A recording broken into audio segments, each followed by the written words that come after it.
ಓಹ್, ಒಂದೇ ಒಂದು ವಿಡಿಯೋ ನನ್ನ ಇಡೀ ಲೈಫ್ನೇ ಚೇಂಜ್ ಮಾಡ್ಬಿಡ್ತು. ನನ್ನ ಮೇಲೆ FIR ಆಗೋದೇನೋ, ಪೊಲೀಸ್ ಅವರು ನನ್ನ ಪೊಲೀಸ್ ಸ್ಟೇಷನ್ ಎಳ್ಕೊಂಡು ಹೋಗ್ಲಿಕ್ಕೆ ಮನೆಗೆ ಬರೋದೇನೋ, ಅದಾದ್ಮೇಲೆ ನಾನು ನನ್ನ ಮನೆಯವರು ಕೋರ್ಟು ಕಚೇರಿ ಅಂತ ಅಲ್ದಾಡೋದು.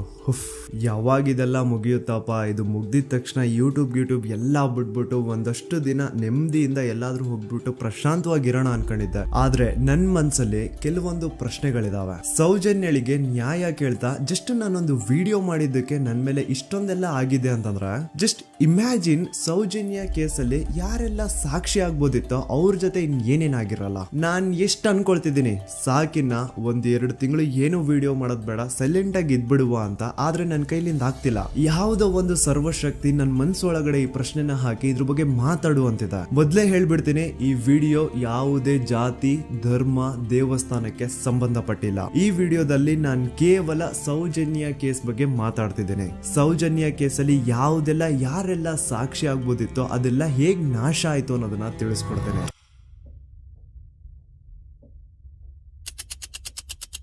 ನೆನಪು ಮಾಡ್ಕೊಳ್ಳಿ, 9 ಅಕ್ಟೋಬರ್ 2012 ಸೌಜನ್ಯ ಕಾಣೆ ಆದಾಗ ಸೌಜನ್ಯನ ಮನೆಯವರು ಅಂಡ್ ಊರಿನ 200-300 ಜನ ಸೇರ್ಕೊಂಡು ರಾತ್ರಿ 12 ಗಂಟೆವರೆಗೂ ಸೌಜನ್ಯಗೋಸ್ಕರ ಹುಡುಕ್ತಾರ.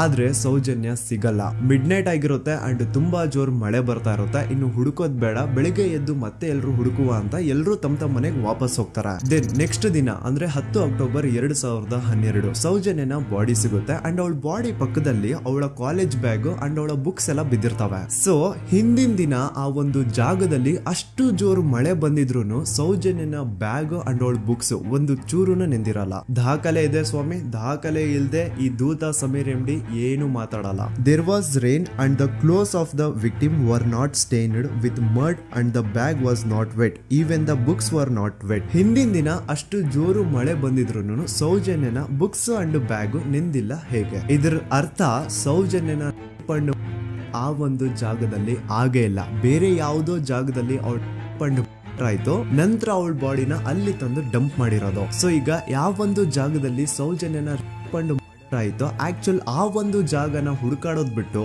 ಪೊಲೀಸರು ಉಲ್ಟಾ ಏನ್ ಮಾಡ್ತಾರೆ ಅಂದ್ರೆ, ಯಾವೊಂದು ಜಾಗದಲ್ಲಿ ಸೌಜನ್ಯನ ಬಾಡಿ ಸಿಕ್ಕಿತ್ತೋ ಅದೇ ಜಾಗದಲ್ಲಿ ಅವಳು ಆಗಿತ್ತು ಅಂತ ಪ್ರೂವ್ ಮಾಡ್ಲಿಕ್ಕೆ ಹೊರಡ್ತಾರ. ಇಲ್ಲಿ ಪೊಲೀಸ್ ಅವರ ಬುದ್ಧಿವಂತಿಕೆ ನೋಡಿ, ಯಾವೊಂದು ಜಾಗದಲ್ಲಿ ಸೌಜನ್ಯನ ಬಾಡಿ ಸಿಕ್ಕಿತ್ತೋ ಅಲ್ಲಿ ಅವ್ರದ್ದು ಯಾವುದೇ ಒಂದು ಒಳ ಉಡುಪು ಸಿಗಲ್ಲ. ಅದಕ್ಕೆ ಇವ್ರು ಏನ್ ಮಾಡ್ತಾರೆ ಅಂದ್ರೆ, ನೆಕ್ಸ್ಟ್ ದಿನ ಸೌಜನ್ಯ ಮನೆಗೆ ಹೋಗ್ಬಿಟ್ಟು ಅಲ್ಲಿ ಮನೆಯವರಿಂದ ಸೌಜನ್ಯನ ಇನ್ನರ್ ವೇರ್ಸ್ ನ ಇಸ್ಕೊಂಡ್ ಬಂದು ಅದನ್ನ ನಂತರ ರಿಪೋರ್ಟ್ಸ್ ಅಲ್ಲಿ ಇದು ನಮ್ಗೆ ಸೌಜನ್ಯ ಬಾಡಿ ಸಿಕ್ಕಿದ ಜಾಗದಲ್ಲೇ ಸಿಕ್ಕಿದ್ದು ಅಂತ ಮೆನ್ಷನ್ ಮಾಡ್ತಾರೆ. ಪೊಲೀಸ್ನವರು ಅವಳ ಪುಸ್ತಕ ಎಲ್ಲ ಹುಡುಕಾಡಿದ್ರು, ಯಾರಾದ್ರೂ ಫೋನ್ ನಂಬರ್ ಉಂಟಾ ಅಂತ ಹೇಳಿ ತುಂಬ ನಾ ಎಲ್ಲ ತೆಗೆದುಕೊಟ್ಟೆ.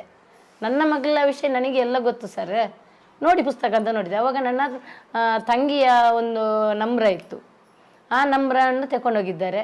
ಆಮೇಲೆ ಮನೆಯಿಂದ ಮರು ದಿವಸ ಸಂತೋಷ್ ರಾವ್ ಸಿಕ್ಕಿದ ದಿವಸ ಹೊಲ ಉಡುಪಿದೆಯಲ್ಲ ಸರ್, ಅದು ಮನೆಯಿಂದ ತಗೊಂಡೋಗಿದ್ದಾರೆ. ಅದಕ್ಕೆ ನಾವು ಒಂದು ಗುರುತಿಗೆ ಒಂದು ಸ್ಟಿಚ್ ಮಾಡಿಕೊಟ್ಟಿದ್ದೇವೆ, ನೂಲಿನ ಒಂದು ಬಿಳಿ ನೂಲಿನ ಒಂದು ಸ್ಟಿಚ್ ಮಾಡಿಕೊಟ್ಟಿದ್ದೇವೆ. ಅದನ್ನೇ ತನಿಖೆಗೆ ಅವರಲ್ಲಿ ಇಟ್ಟಿದ್ದಾರೆ. ನೋಡಿ, ಪೊಲೀಸ್ ಅವ್ರ ಪ್ರಕಾರ ಸೌಜನ್ಯ ಆಗಿದ್ದು ಆ ಒಂದು ಹಳ್ಳ ಹತ್ರ, ಆದ್ರೆ ಆಕ್ಚುಲಿ ಅಲ್ಲಿ ಆಗೇ ಇಲ್ಲ. ಬಟ್ ಸ್ಟಿಲ್ ಈ ಒಂದು ಪಾಯಿಂಟ್ ನ ಪ್ರೂವ್ ಮಾಡ್ಲಿಕ್ಕೆ ಪೊಲೀಸ್ ಅವರು ಯಾವ ಮಟ್ಟಕ್ಕೆ ಹೋಗ್ತಾರೆ ಅಂತಂದ್ರೆ, ಯಾವೊಂದು ಜಾಗದಲ್ಲಿ ಸೌಜನ್ಯನ ಬಾಡಿ ಸಿಕ್ಕಿತ್ತೋ ಅಲ್ಲಿಂದ 50 ಅಡಿ ದೂರದಲ್ಲಿ ಸಂತೋಷ್ ರಾವ್ನ ಒಂದು ಟೆಂಟ್ ಹಾಕ್ಸ್ತಾರ. ಸೌಜನ್ಯನ ಆಗ್ಬೇಕಾದ್ರೆ ಎಲ್ಲೋ ಬಾಹುಬಲಿ ಬೆಟ್ಟದಲ್ಲಿ ಇದ್ದಂತಹ ಸಂತೋಷ್ ರಾವ್ ಇಲ್ಲ ಅದೇ ಜಾಗದಲ್ಲಿ ಇದ್ದ ಅಂತ ಪ್ರೂವ್ ಮಾಡ್ಲಿಕ್ಕೆ ಸಂತೋಷ್ ರಾವ್ನ ಒಂದು ಟೆಂಟ್ ಹಾಕ್ತಾರ. ಒಂದಿಷ್ಟು ಪ್ಲಾಸ್ಟಿಕ್ ಚೀಲಗಳನ್ನ ಹಾಸ್ಬಿಟ್ಟು ಅದ್ರ ಮೇಲೆ ಸಂತೋಷ್ ರಾವ್ನ ಕೆಲವೊಂದು ಥಿಂಗ್ಸ್ ಇಟ್ಬಿಟ್ಟು ಇವ್ನು ಇಲ್ಲೇ ಇದ್ದ ಅಂತ ಪ್ರೂವ್ ಮಾಡಿಸ್ತಾರ. ಈಗ ಸ್ವಲ್ಪ ತಲೆ ಯೂಸ್ ಮಾಡಿ, ಸೌಜನ್ಯ ಕಾಣೆಯಾಗಿದ್ದ ದಿನ ಸೌಜನ್ಯನ ಮನೆಯವರು ಅಂಡ್ ಊರಿನ ಜನ ಸುಮಾರು 200-300 ಜನ ಸೇರ್ಕೊಂಡ್ಬಿಟ್ಟು ಸೌಜನ್ಯಗೋಸ್ಕರ ಹುಡುಕ್ತಾರ. ಅವ್ರು ಅದೇ ಜಾಗದಲ್ಲಿ ಹುಡುಕ್ತಾರ ಗುರು, ಎಲ್ಲೂ ಜಾಸ್ತಿ ದೂರ ಹೋಗಲ್ಲ, ಅದೇ ಜಾಗದಲ್ಲಿ ಹುಡುಕ್ತಿರ್ತಾರ. ಕತ್ಲೆಯಲ್ಲಿ ಸೌಜನ್ಯನ ಬಾಡಿ ಕಾಣಿಸಿಲ್ಲ ಅನ್ಕೊಳ್ಳಿ, ಏನೋ ಸ್ವಲ್ಪ ಪೊದೆಗಳ ಹಿಂದೆ ಅಥವಾ ಬೇಲಿಗಳು ಅಡ್ಡ ಬಂದಿರಬಹುದು, ಹಾಗಾಗಿ ಅವಳ ಬಾಡಿ ಕಾಣಿಸಿಲ್ಲ ಅನ್ಕೊಳ್ಳಿ. ಆದ್ರೆ ಅಲ್ಲಿಂದನೇ 50 ಅಡಿ ದೂರದಲ್ಲಿರುವಂತಹ ಸಂತೋಷ್ ರಾವ್ನ ಟೆಂಟ್ ಆ 200-300 ಜನರಲ್ಲಿ ಒಬ್ರಿಗೂ ಕಾಣಿಸಿಲ್ವಾ? ಅಷ್ಟೇ ಅಲ್ಲ, ನೆಕ್ಸ್ಟ್ ದಿನ ಅಂದ್ರೆ 10 ಅಕ್ಟೋಬರ್ 2012 ಸೌಜನ್ಯನ ಮೃತದೇಹ ಸಿಕ್ಕಿದೆ ಅನ್ನೋ ಒಂದು ನ್ಯೂಸ್ ಲೋಕ್ ಲೈಟ್ಸ್ ಗೆಲ್ಲ ಗೊತ್ತಾದಾಗ ಅಲ್ಲಿ ಒಂದು ಅಂದಾಜು ಪ್ರಕಾರ 3000 ಜನ ಸೇರ್ತಾರಂತ. ಆಗ್ಲೂ ಸಹ ಆ 3,000 ಜನರಲ್ಲಿ ಒಬ್ರಿಗೂ ಸಹ ಆ ಸಂತೋಷ್ ರಾವ್ನ ಟೆಂಟ್ ಕಾಣಿಸೇ ಇಲ್ಲ. ಜಾಸ್ತಿ ದೂರ ಇಲ್ಲ ಗುರು, ಎಲ್ಲಿ ಬಾಡಿ ಸಿಕ್ಕಿರುತ್ತೋ ಅಲ್ಲಿಂದ 50 ಅಡಿ ದೂರ ಅಷ್ಟೇ. ಆದ್ರೂ ಆ ಟೆಂಟ್ ಯಾರಿಗೂ ಕಾಣಿಸೇ ಇಲ್ಲ. ಹೇಗೆ? ಯಾಕಂತಂದ್ರೆ ಆ ಟೆಂಟ್ ಅಲ್ಲಿ ಇರ್ಲೇ ಇಲ್ಲ. ಇದ್ರೆ ತಾನೇ ಕಾಣಿಸೋದಕ್ಕೆ. ಪಾಪ ಸಂತೋಷ್ ರಾವ್ನ ಈ ಕೇಸಲ್ಲಿ ಹೆಂಗಾದ್ರೂ ಮಾಡಿ ಫಿಟ್ ಮಾಡ್ಲೇಬೇಕು ಅಂತ ಪೊಲೀಸ್ ಅವ್ರು ಫಿಕ್ಸ್ ಆಗ್ಬಿಟ್ಟಿದ್ರು. ಇನ್ನೊಂದು ಲಾಜಿಕಲ್ ಪಾಯಿಂಟ್ ಹೇಳ್ತೀನಿ ನಿಮ್ಗೆ. ಈ ಒಂದು ಸ್ಟೇಟ್ಮೆಂಟ್ ನ ನೋಡಿ. ಈ ಸ್ಟೇಟ್ಮೆಂಟ್ ಬೇರೆ ಯಾರು ಕೊಟ್ಟಿದ್ದಲ್ಲ ಗುರು. 5 ಜನ ಕಿಡಿಗೇಡಿಗಳು ಸಂತೋಷ್ ರಾವ್ನ ಬಾಹುಬಲಿ ಬೆಟ್ಟದಿಂದ ಕರ್ಕೊಂಡ್ ಬಂದು ಪೊಲೀಸ್ ಅವ್ರ ಕೈಗೆ ಒಪ್ಸಿದ್ರು. ಆ ಕಿಡಿಗೇಡಿಗಳಲ್ಲೇ ಒಬ್ಬ ಕೊಟ್ಟಂತಹ ಸ್ಟೇಟ್ಮೆಂಟ್ ಇದು. ಇದ್ರಲ್ಲಿ ಇವನ್ ಹೇಳ್ತಿದ್ದಾನೆ ಸಂತೋಷ್ ರಾವ್ ಕೈಯಲ್ಲಿ ಒಂದು ಚೀಲ ಇತ್ತು ಅಂತ.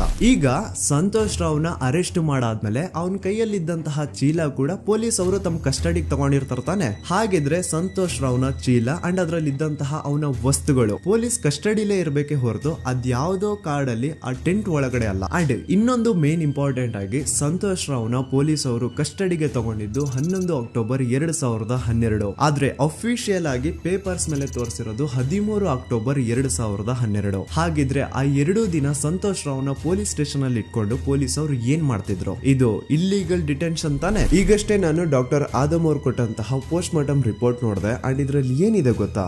ಸೌಜನ್ಯ ಸತ್ತಾದ್ಮೇಲೆ ಅಲ್ಲ, ಅವಳು ಬದುಕಿರ್ಬೇಕಾದ್ರೇನೆ, ಅವಳು ಮಾಡ್ತಾ ಇರ್ಬೇಕಾದ್ರೇನೆ ಆ ದುಷ್ಕರ್ಮಿಗಳು ಅವಳ ಯೋನಿ ಒಳಗಡೆ 6 ಇಂಚು ಮಣ್ಣು ತುಂಬಿರೋದು. ಅಂಡ್ ರೀಸೆಂಟ್ ಆಗಿ ಬರ್ತಾ ಇರುವಂತಹ ಇನ್ನೊಂದು ಬಿಗ್ಗೆಸ್ಟ್ ಅಲಿಗೇಷನ್ ಏನು ಅಂತಂದ್ರೆ ಸಂತೋಷ್ ರಾವ್ ಬ್ರೇನ್ ಮ್ಯಾಪಿಂಗ್ ಗೆ ಒಪ್ಕೊಂಡಿಲ್ಲ ಅಂತವ್ರು ಪ್ಲೀಸ್ ಈ ಒಂದು ಡಾಕ್ಯುಮೆಂಟ್ ನ ಕಂಡ್ಬಿಟ್ಟು ನೋಡಿ. ಇಲ್ಲಿ ಸಂತೋಷ್ ರಾವೇ ಹೇಳ್ತಿದ್ದಾನೆ, ಅಪರಾಧಿ ಎಂದು ಸಾಬೀತು ಮಾಡಲು ಅಗತ್ಯವಿರುವ ಯಾವುದೇ ವೈಜ್ಞಾನಿಕ ಪರೀಕ್ಷೆಗೆ ಒಳಪಡಲು ಸ್ವಯಂ ಇಚ್ಛೆ ವ್ಯಕ್ತಪಡಿಸಿರುತ್ತೇನೆ. ಕೆಳಗಡೆ ಸಂತೋಷ್ ರಾವ್ನ ಸಿಗ್ನೇಚರ್ ಇದೆ ಅಂಡ್ ಈ ಕಡೆ ಕೋರ್ಟ್ ನ ಸೀಲ್ ಕೂಡ ಇದೆ. ಅಂಡ್ ಇನ್ನೊಂದು ವಿಷಯ, ನನ್ನ ವಿಡಿಯೋದಲ್ಲಿ ನಾನು ಹೇಳಿದ್ದೀನಿ ಸಂತೋಷ್ ರಾವ್ಗೆ ಫಿಮೋಸಿಸ್ ಅನ್ನೋ ಒಂದು ಕಾಯಿಲೆ ಇತ್ತು ಅಂತ. ಅಂಡ್ ಅಲ್ಲಿ ಇನ್ನೊಂದು ಪಾಯಿಂಟ್ ಕೂಡ ಹೇಳಿದ್ದೀನಿ, ಇನ್ ಕೇಸ್ ಅವನ್ ಏನಾದ್ರು ಮಾಡಿದ್ರೆ ನರಕ ಅನುಭವಿಸ್ತಾನೆ ಅಂತ. Note that point. In case ನಾ ಸಂತೋಷ್ ರಾವ್ ಮಾಡ್ಲಿಕ್ಕೆ ನಾಲಾಯಕ್ ಅಂತಾನು ಹೇಳಿಲ್ಲ, ಲಾಯಕ್ ಅಂತಾನು ಹೇಳಿಲ್ಲ. ಇನ್ ಕೇಸ್ ಮಾಡಿದ್ರೆ ನರ್ಕ ಅನುಭವಿಸ್ತಾನೆ ಅಂತ ಹೇಳಿದ್ದು. ನೋಡಿ, ಹೇಳ್ತಾ ಹೋದ್ರೆ ಬೇಜಾನ್ ಇದೆ. ಆಸ್ ಎ ಯೂಟ್ಯೂಬರ್ ಆ ಕೇಸ್ ಫೈಲ್ಸ್ ನ ನೋಡ್ತಾ ಇದ್ರೆ ನನ್ಗೆನೆ ಬೇಜಾನ್ ಡೌಟ್ಸ್ ಬರ್ತಾ ಇದೆ ಪೊಲೀಸ್ ಅವರ ಇನ್ವೆಸ್ಟಿಗೇಷನ್ ಮೇಲೆ. ಸೊ ಅದನ್ನೆಲ್ಲ ಗಮನದಲ್ಲಿ ಇಟ್ಕೊಂಡು ನಾನ್ ಹೇಳೋದಿಷ್ಟೇ, ಈ ಒಂದು ಕೇಸ್ ಅಲ್ಲಿ ಯಾವ ಆಂಗಲ್ ಇಂದನೂ ಪೊಲೀಸ್ ಅವ್ರ ಕಡೆಯಿಂದ ಫೇರ್ ಇನ್ವೆಸ್ಟಿಗೇಷನ್ ಆಗಿಲ್ಲ. And I clear my point. ಈಗ ಈ ಒಂದು ಸೌಜನ್ಯ ಕೇಸ್ ಅಲ್ಲಿ ಯಾರೆಲ್ಲ ಸಾಕ್ಷಿ ಆಗ್ಬೋದಿತ್ತೋ ಅವ್ರ ಜೊತೆ ಏನಾಯ್ತು ಅಂತ ಹೇಳ್ತೇನೆ. ಮೊದಲನೇದಾಗಿ ರವಿ ಪೂಜಾರಿ. ಇವನ್ ಬಗ್ಗೆ ನಾನು ಫಸ್ಟ್ ವಿಡಿಯೋದಲ್ಲೇ ಹೇಳಿದೀನಿ. ಆ 5 ಜನ ಕಿಡಿಗೇಡಿಗಳು ಯಾರು ಸಂತೋಷ್ ರಾವ್ನ ಪೊಲೀಸ್ ಅವರಿಗೆ ಅರೆಸ್ಟ್ ಮಾಡಿಕೊಟ್ರು ಅದ್ರಲ್ಲಿ ಇವನು ಒಬ್ಬ. ಸೊ ಈ ಸೌಜನ್ಯನ ಕೇಸ್ ಯಾವಾಗ CBI ಗೆ ಟ್ರಾನ್ಸ್ಫರ್ ಆಗುತ್ತೆ ಅಂತ ಗೊತ್ತಾಗುತ್ತೋ ಈ ರವಿ ಪೂಜಾರಿ ಉರ್ಲಾಕೊಂಡು ಸತ್ ಹೋಗ್ತಾನೆ. ರವಿ ಪೂಜಾರಿ ಹಾಕೊಂಡು ಸತ್ ಹೋದ ಅಂತಾರೆ, ಆದ್ರೆ ಅವ್ನು ಹಾಕೊಂಡೇ ಸತ್ ಹೋದ ಅಂತ ಯಾರು ಐ ವಿಟ್ನೆಸ್ ಇಲ್ಲ. ಹಾಗಾಗಿ ಇವನ ಒಂದು ಸಾವು ಒಂದು ನಿಗೂಢ ಸಾವಾಗಿ ಉಳ್ಕೊಂಡ್ಬಿಡ್ತು. ಇನ್ನೊಬ್ಳು ಬಂದು ವಾರಿಜಾ ಅಂತ. ಸೌಜನ್ಯನ ಮಾಡಿ ಆ ಕಿಡಿಗೇಡಿಗಳು ಅವಳನ್ನ ಒಂದು ಫಾರ್ಮ್ ಹೌಸ್ ಗೆ ಕರ್ಕೊಂಡು ಹೋಗಿರ್ತಾರೆ. ಅಂಡ್ ಆ ಫಾರ್ಮ್ ಹೌಸ್ ಅಲ್ಲಿ ವಾರಿಜಾ ಅನ್ನೋಳು ಕೆಲಸ ಮಾಡ್ತಾ ಇರ್ತಾಳೆ. ಸೊ ಈ ವಾರಿಜಾ ಸೌಜನ್ಯ ಆ ಕಿಡಿಗೇಡಿಗಳ ಜೊತೆ ಇರೋದನ್ನ ನೋಡಿರ್ತಾಳೆ, ಆದ್ರೆ ಅವಳಿಗೆ ಗೊತ್ತಿಲ್ಲ ಅವಳನ್ನ ಕೊಂಡು ಬಂದಿದ್ದಾರೆ ಅಂತ. ನಂತರ 1-2 ದಿನ ಆದ್ಮೇಲೆ ಯಾವಾಗ ಸೌಜನ್ಯ ಬಗ್ಗೆ ನ್ಯೂಸ್ ಅಲ್ಲೆಲ್ಲ ಬರ್ತಾ ಇತ್ತು ಅದನ್ನ ನೋಡಿ ಆಗ ಇವಳಿಗೆ ರಿಯಲೈಸ್ ಆಗುತ್ತೆ, ಓ ಇವಳೇ ಅಲ್ವಾ ಆ ಹುಡುಗಿ ಅವತ್ ನಮ್ ದಣಿ ಕರ್ಕೊಂಡ್ ಬಂದಿದ್ದು ಅಂತ. ಈಗ ವಾರಿಜಾ ತನಗ್ ಗೊತ್ತೋ ಗೊತ್ತಿಲ್ದೇನೋ ಸೌಜನ್ಯ ಕೇಸಲ್ಲಿ ಒಂದು ಮೇಜರ್ ಸಾಕ್ಷಿ ಆಗ್ಬಿಡಿದ್ಲು. ಸೊ ಯಾವಾಗ ಈ ಕೇಸ್ ನ CID ಟೀಮ್ ಅವರು ಇನ್ವೆಸ್ಟಿಗೇಷನ್ ಮಾಡೋದಕ್ಕೆ ಸ್ಟಾರ್ಟ್ ಮಾಡ್ತಾರೋ ಆಗ ವಾರಿಜಾನ ಮೃತದೇಹ ಅದೇ ಒಂದು ಫಾರ್ಮ್ ಹೌಸ್ ನ ಬಾವಿಯಲ್ಲಿ ಸಿಗುತ್ತೆ. ಬಾವಿಲಿ ಇವಳೇ ಸ್ವತಃ ಜಿಗ್ದು ತನ್ನ ಪ್ರಾಣ ಬಿಟ್ಲು ಅಂತ ಹೇಳ್ತಾರೆ. ಆದ್ರೆ ಅವಳೇ ಬಾವಿಗೆ ಬಿದ್ದು ಅವಳು ಪ್ರಾಣ ಬಿಟ್ಲು ಅಥವಾ ಅವಳಿಗೆ ಯಾರಾದ್ರೂ ಬಾವಿಲಿ ಬೀಳ್ಸಿ ಸಾಯಿಸಿದ್ರು ಗೊತ್ತಿಲ್ಲ. ಅಂಡ್ ಇನ್ನೊಂದು ವಿಷಯ, ಯಾವ ಒಂದು ಬಾವಿ ಒಳಗಡೆ ವಾರಿಜಾನ ಬಾಡಿ ಸಿಕ್ಕಿತ್ತೋ ಆ ಬಾವಿನ ದಣಿಗಳು ಒಂದ್ ಸ್ವಲ್ಪ ದಿನ ಆದ್ಮೇಲೆ ಕಂಪ್ಲೀಟ್ ಮುಚ್ಚಾಕ್ಬಿಡ್ತಾರ. ಯಾಕೆ? ಇನ್ನೊಬ್ಬ ಬಂದು ಗೋಪಾಲ್ ಕೃಷ್ಣ. ಇವನು ಅಗೇನ್ 5 ಜನ ಕಿಡಿಗೇಡಿಗಳು ಸಂತೋಷ್ ರಾವ್ನ ಪೊಲೀಸ್ ಅವ್ರಿಗೆ ಹಿಡಿದುಕೊಟ್ರು ಅದ್ರಲ್ಲಿ ಒಬ್ಬ. ಅಂಡ್ ಸೌಜನ್ಯ ಕೇಸ್ ನ ಮೇನ್ ಪ್ರೈಮರಿ ಸಾಕ್ಷಿ ಇವನು ಕೂಡ ಸತ್ ಹೋಗಿದ್ದಾನೆ. ಅಂಡ್ ಇವನು ಸ್ಲೋ ಪಾಯ್ಸನ್ ಇಂದ ಸತ್ ಹೋದ ಅಂತ ಹೇಳಲಾಗುತ್ತೆ. ದೆನ್ ಇನ್ನೊಬ್ಬ ಬಂದು ಪ್ರಶಾಂತ್ ಅಂತ. ಸೌಜನ್ಯನ ಮಾಡಿ ಆ ಕಿಡಿಗೇಡಿಗಳು ಅವಳನ್ನ ಯಾವ ಜಾಗಕ್ಕೆ ಕರ್ಕೊಂಡು ಹೋಗಿದ್ರು ಇವನು ಆ ಜಾಗದಲ್ಲಿ ಕೆಲಸ ಮಾಡೋನು. ಇವನು ಪಾಪ ಸೌಜನ್ಯನ ಆ ಕಿಡಿಗೇಡಿಗಳಿಂದ ಬಿಡಿಸೋದಕ್ಕೆ ಟ್ರೈ ಮಾಡ್ತಾನೆ, ಆದ್ರೆ ಅದು ಸಾಧ್ಯ ಆಗಲ್ಲ. ನಂತರ ಕೆಲವೇ ದಿನಗಳಲ್ಲಿ ಇವಂದು ಕೊಲೆ ಆಗುತ್ತಾ. ಯಾರೆಲ್ಲ ಯಾವುದೆಲ್ಲ ಈ ಕೇಸಲ್ಲಿ ಸಾಕ್ಷಿ ಆಗ್ಬೋದಿತ್ತೋ ಅದೆಲ್ಲ ನಾಶ ಆಗುತ್ತಾ. ಸೊ ಇದೆಲ್ಲ ನಿಜವಾಗ್ಲೂ ಕೋಇನ್ಸಿಡೆನ್ಸ್ ಅಥವಾ ಎಲ್ಲಾನು ಸ್ಕೆಚ್ ಹಾಕಿ ಮಾಡಿರೋದ. ಇನ್ನೊಬ್ಬ ಬಂದು ದಿನೇಶ್ ಅಂತ. ಇವನು ಕೂಡ ಸೌಜನ್ಯ ಕೇಸಲ್ಲಿ ಒಬ್ಬ ಸಾಕ್ಷಿನೇ. ಸೌಜನ್ಯನ ಯಾರೋ ಕಿಡಿಗೇಡಿಗಳು ಕಿಡ್ನಾಪ್ ಮಾಡ್ಕೊಂಡು ನಡ್ಕೊಂಡು ಹೋಗ್ತಾ ಇರ್ಬೇಕಾದ್ರೆ ದಿನೇಶ್ ಅದನ್ನ ಕಣ್ಣಾರೆ ಕಂಡಿರ್ತಾನೆ. ಇವನ್ ಹೋಗ್ಬಿಟ್ಟು ಪೊಲೀಸ್ ಅವ್ರಿಗೆ ಹೇಳ್ತಾನೆ ಕೂಡ, ಆದ್ರೆ ಪೊಲೀಸ್ ಅವರು ಯಾರು ಇವನ್ ಮಾತನ್ನ ತಲೆಗೆ ಹಾಕೊಳ್ಳಲ್ಲ. ಅದಾದ್ಮೇಲೆ ಒಂದು ದಿನ ಸಡನ್ಲಿ ಇವನು ರೋಡ್ ಆಕ್ಸಿಡೆಂಟ್ ಅಲ್ಲಿ ಸಾಯ್ತಾನೆ. ಡೇ ಟೈಮ್ ಅಲ್ಲೇ ತುಂಬಾ ಫಾಸ್ಟ್ ಆಗಿ ಒಂದು ಬುಲೆರೋ ಕಾರ್ ಬಂದ್ಬಿಟ್ಟು ಇವನಿಗೆ ಹಿಟ್ ಮಾಡುತ್ತೆ ಅಂಡ್ ಅದರಿಂದ ಇವನು ಸತ್ ಹೋಗ್ತಾನೆ. ಆ ಬುಲೆರೋ ಕಾರ್ ಯಾರ್ದು, ಅದನ್ನ ಓಡಿಸ್ತಿದ್ದಂತಹ ಡ್ರೈವರ್ ಯಾರು ಅಂಡ್ ಅವನು ಯಾರಿಗೆ ಸಂಬಂಧಪಟ್ಟವನು, ಒಮ್ಮೆ ನೀವೇ ರಿಸರ್ಚ್ ಮಾಡಿ ನೋಡ್ಕೊಳ್ಳಿ. ಇನ್ನೊಬ್ಬ ಬಂದು ಹರೀಶ್ ಮಡಿವಾಳ್. ಇವನು ಪೊಲೀಸ್ ಅವ್ರಿಗೆ ಒಂದು ಸ್ಟೇಟ್ಮೆಂಟ್ ನ ಕೊಟ್ಟಿರ್ತಾನೆ. 9 ಅಕ್ಟೋಬರ್ 2012 ಸೌಜನ್ಯ ಕಾಲೇಜಿಂದ ಬಸ್ ಅಲ್ಲಿ ಬಂದು ನೇತ್ರಾವತಿ ಬಸ್ ಸ್ಟಾಪ್ ಅಲ್ಲಿ ಇಳ್ಕೊಂಡು ನಂತರ ತನ್ನ ಮನೆ ಕಡೆಗೆ ನಡ್ಕೊಂಡು ಹೋಗ್ತಾ ಇರ್ಬೇಕಾದ್ರೆ ಸೌಜನ್ಯನ ಹಿಂದೆ ಯಾರೋ ಒಬ್ಬ ಅಪರಿಚಿತ ಗಂಡು ಅವಳನ್ನ ಫಾಲೋ ಮಾಡ್ಕೊಂಡು ಹೋಗ್ತಿದ್ದ ಅಂತ ಇವನ್ ಸ್ಟೇಟ್ಮೆಂಟ್ ಕೊಡ್ತಾನೆ. ಅಂಡ್ ನೀವೇನ್ ಸ್ಕ್ರೀನ್ ಮೇಲೆ ನೋಡ್ತಾ ಇದ್ರು ಇದೇ ಆ ಸ್ಟೇಟ್ಮೆಂಟ್ ನ ಕಾಪಿ. ಇದ್ರಲ್ಲಿ ಎಲ್ಲಿನೂ ಹರೀಶೇ ಈ ಒಂದು ಸ್ಟೇಟ್ಮೆಂಟ್ ಕೊಟ್ಟಿದ್ದಾನೆ ಅಂತ ಅವನ ಸಿಗ್ನೇಚರ್ ಆಗ್ಲಿ ಸೈನ್ ಆಗ್ಲಿ ಏನು ಇಲ್ಲ. ಈ ಸ್ಟೇಟ್ಮೆಂಟ್ ನ ತಗೊಂಡಿರುವಂತಹ ಪೊಲೀಸ್ ಅವ್ರ ಸಿಗ್ನೇಚರ್ ಇದೆ, ಆದ್ರೆ ಹರೀಶ್ ನ ಸೈನ್ ಮಾತ್ರ ಎಲ್ಲೂ ಇಲ್ಲ. ಯಾಕಂತಂದ್ರೆ ಈ ಸ್ಟೇಟ್ಮೆಂಟ್ ನ ಹರೀಶ್ ಕೊಟ್ಟೇ ಇಲ್ಲ. ಎಲ್ಲಿ ಈ ಒಂದು ಕೇಸ್ CBI ಹೋಗಿ ಅವಾಗ CBI ಅವರು ಹರೀಶ್ ನ ಕರೆಸ್ಬಿಟ್ಟು ಇದ್ರ ಬಗ್ಗೆ ಕೇಳಿದಾಗ ಎಲ್ಲಿ ಹರೀಶ್ ಈ ಸ್ಟೇಟ್ಮೆಂಟ್ ನ ನಾನು ಕೊಟ್ಟೇ ಇಲ್ಲ ಸರ್ ಅಂತ ಬಾಯಿ ಬಿಟ್ಬಿಡ್ತಾನೋ ಅಂತ ಹರೀಶ್ ನು ಕೂಡ ಸಾಯ್ ಹೊಡಿತಾರೆ. ಹರೀಶ್ ಒಮ್ಮೆ ತನ್ನ ಬೈಕ್ ಅಲ್ಲಿ ಹೋಗ್ತಾ ಇರ್ಬೇಕಾದ್ರೆ ಯಾವುದೋ ಒಂದು ಅಪರಿಚಿತ ಕಾರ್ ಬಂದ್ಬಿಟ್ಟು ಅವನ್ನ ಗುದ್ಬಿಡುತ್ತೆ ಅಂಡ್ ಅದರಿಂದ ಹರೀಶ್ ನ ಸಾವಾಗುತ್ತೆ. ನೋಡಿ, ಯಾವುದೇ ಆಕ್ಸಿಡೆಂಟ್ ಕೇಸ್ ಅಲ್ಲಿ ರೂಲ್ ಏನು ಅಂತಂದ್ರೆ ಇಫ್ ಇನ್ ಕೇಸ್ ನನ್ಗೆ ಯಾವ್ದಾದ್ರು ಬಂದು ಒಂದು ವೆಹಿಕಲ್ ಏನಾದ್ರು ಹಿಟ್ ಮಾಡಿದಾಗ ನನ್ಗೇನಾದ್ರು ಪ್ರಜ್ಞೆ ಇದ್ರೆ ನಾನ್ ಪೊಲೀಸ್ ಅವ್ರಿಗೆ ಕಂಪ್ಲೇಂಟ್ ಕೊಡ್ಬೋದು, ಅಥವಾ ನನ್ನ ಹೆಂಡತಿ ಏನಾದ್ರು ಇದ್ರೆ ಅವ್ರು ಪೊಲೀಸ್ ಅವ್ರಿಗೆ ಕಂಪ್ಲೇಂಟ್ ಕೊಡ್ಬೋದು, ಅಥವಾ ತಂದೆ ತಾಯಿ ರಕ್ತ ಸಂಬಂಧ ಯಾರಿರ್ತಾರೋ ಅವ್ರು ಕಂಪ್ಲೇಂಟ್ ಕೊಡ್ಬೋದು. ಆದ್ರೆ ಹರೀಶ್ ಕೇಸ್ ಅಲ್ಲಿ ಯಾರೋ ಒಬ್ಬ ಥರ್ಡ್ ಪರ್ಸನ್ ಬಂದ್ಬಿಟ್ಟು ಕಂಪ್ಲೇಂಟ್ ಕೊಡ್ತಾನೆ. ಆ ಥರ್ಡ್ ಪರ್ಸನ್ ಯಾರು, ಅವನ್ಗೂ ಹರೀಶ್ಗೂ ಏನ್ ಸಂಬಂಧನೇ ಇಲ್ಲ. ನೀವು 2021 ಹರೀಶ್ ಮಡಿವಾಳ ಒಂದು ಕಂಪ್ಲೇಂಟ್ ಕೊಟ್ಟಿದ್ರಿ. ಹರೀಶ್ ಮಡಿವಾಳ ಆಕ್ಸಿಡೆಂಟ್ ಕೇಸಲ್ಲಿ. ಅವ್ರಿಗೆ ನೀವ್ ಏನಾಗ್ಬೇಕು ಸರ್? ಸರ್ ನಾವು ಸ್ಟಾಪ್ ಅಷ್ಟೇ. ಎಲ್ಲಿದ್ದು ಸ್ಟಾಪ್ ಸರ್? ಧರ್ಮಸ್ಥಳ ಅನ್ನಪೂರ್ಣದು. ನಿಮ್ಗೆ ಏನಾದ್ರು ಗೊತ್ತಿತ್ತ ಸರ್ ಅದು ಪ್ರಕರಣದ ಬಗ್ಗೆ? ಸರ್ ನಂಗೇನು ಗೊತ್ತಿಲ್ಲ ಸರ್. ಗೊತ್ತಿಲ್ವಾ? ಗೊತ್ತಿಲ್ಲ. ನಾನು ಹಿಂದಿಂದ ಹೋಗ್ತಿದ್ದೆ ಡ್ಯೂಟಿಗೆ, ಅವ್ರು ಮುಂದಿಂದ ಹೋಗ್ತಿದ್ರು. ನೀವು ಸ್ಪಾಟಲ್ಲಿ ಇದ್ರಾ? ಸ್ಪಾಟಲ್ಲಿ ಇಲ್ಲ.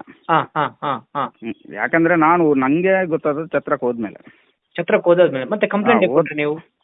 ಸರ್ ನಾನು ಕೊಟ್ಟದಂದ್ರೆ ನನ್ನ ಮ್ಯಾನೇಜರ್ ಕಳಿಸಿದ್ದೆ ಅಷ್ಟೇ. ಇಲ್ಲಿಂದ? ಧರ್ಮಸ್ಥಳದಿಂದ. ಸೇಮ್ ಇದೇ ತರಾನೇ ಆನೆ ಮಾವುತನ ಕೇಸಲ್ಲೂ ಆಗಿದ್ದು. ಮನೆಯವ್ರು ಹೋಗಿ ಕಂಪ್ಲೇಂಟ್ ಕೊಟ್ರೆ ಪೊಲೀಸ್ ಅವ್ರು ಕಂಪ್ಲೇಂಟ್ ತಗೊಳಲ್ಲ, ಆದ್ರೆ ಅದೇ ಯಾರೋ ಒಬ್ಬ ಥರ್ಡ್ ಪರ್ಸನ್ ಬಂದು ಕಂಪ್ಲೇಂಟ್ ಕೊಟ್ರೆ ಪೊಲೀಸ್ ಅವರು ಕಂಪ್ಲೇಂಟ್ ಬರೀತಾರೆ. ಆನೆ ಮಾವುತನ ಹೆಂಡತಿ ಲೋಕಲ್ ಪೊಲೀಸ್ ಸ್ಟೇಷನ್ಗೆ ಕಂಪ್ಲೇಂಟ್ ಕೊಡಕ್ ಹೋದ್ರೆ ಅವ್ರು ಕಂಪ್ಲೇಂಟ್ ತಗೊಳ್ತಿಲ್ಲ ಸರ್ ಅಂತ ಹೇಳ್ಬಿಟ್ಟು SP ಆಫೀಸ್ಗೆ ಲೆಟರ್ ಬರ್ದಿರೋದು ಸಹ ಇದೆ. But still no action was taken. So SP ಆಫೀಸ್ಗೆ ಲೆಟರ್ ಕೊಟ್ಟಾದ್ಮೇಲೆ ಏನು ತನಿಖೆ ಆಗದೆ ಇದ್ದಾಗ ಆಗ ಆನೆ ಮಾವುತನ ಮಕ್ಕಳು ಹೋಗ್ಬಿಟ್ಟು IGPಗೆ ಒಂದು ಲೆಟರ್ ಬರ್ದು ಕೊಡ್ತಾರೆ. ಆದ್ರೂ ಸಹ ಇನ್ನೂವರೆಗೂ ಸರಿಯಾದ ತನಿಖೆ ಆಗೇ ಇಲ್ಲ ಅಂಡ್ ರಿಯಲ್ ಆರೋಪಿಗಳು ಯಾರು ಅಂತ ಗೊತ್ತಾಗೇ ಇಲ್ಲ. ನಿಜ ಹೇಳ್ತಾ ಇದ್ದೀನಿ, ಆ ಒಂದು ಪ್ಲೇಸ್ ಅಲ್ಲಿ ಸೀರೀಸ್ ಆಫ್ ಕೇಸಸ್ ಆಗಿದಾವೆ ಅಂಡ್ ಯಾವ್ದ್ರಲ್ಲೂ ಪೊಲೀಸ್ ಅವ್ರ ಕಡೆಯಿಂದ ಫೇರ್ ಇನ್ವೆಸ್ಟಿಗೇಷನ್ ಆಗೇ ಇಲ್ಲ. ಇದ್ರ ಬಗ್ಗೆ ಮಾತಾಡ್ರೋ, ಪೊಲೀಸ್ ಇನ್ವೆಸ್ಟಿಗೇಷನ್ ಮೇಲೆ ಕ್ವಶನ್ ರೈಸ್ ಮಾಡ್ರೋ, ಆ ಹುಡುಗಿಗೆ ನ್ಯಾಯ ಸಿಗ್ಲಿ ಸಪೋರ್ಟ್ ಮಾಡ್ರೋ ಅಂದ್ರೆ ಇದ್ರ ಬಗ್ಗೆ ಯಾವನು ಮಾತಾಡಲ್ಲ. ಇದ್ರ ಬದಲಾಗಿ ನನ್ ಬಗ್ಗೆ ಮಾತಾಡೋದಕ್ಕೆ ಹೇಳಿ ತುಂಬಾ ಚೆನ್ನಾಗಿ ನನ್ ಬಗ್ಗೆ ನೆಗೆಟಿವಿಟಿ ಹುಟ್ಟಿಸ್ತಾರ.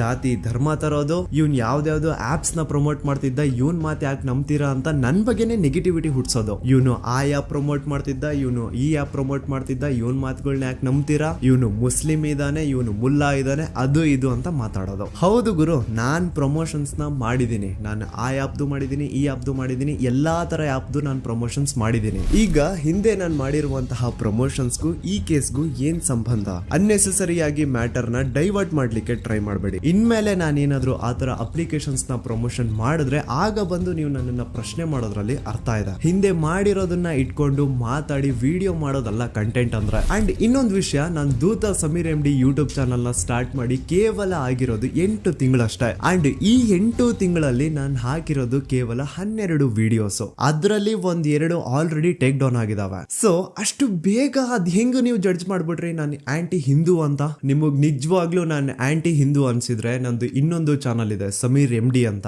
ಅಲ್ಲಿ ನಾನು ಅಪ್ಲೋಡ್ ಮಾಡಿರುವಂತಹ ಈ ಎಲ್ಲಾ ವಿಡಿಯೋಸ್ ನ ನೋಡಿ.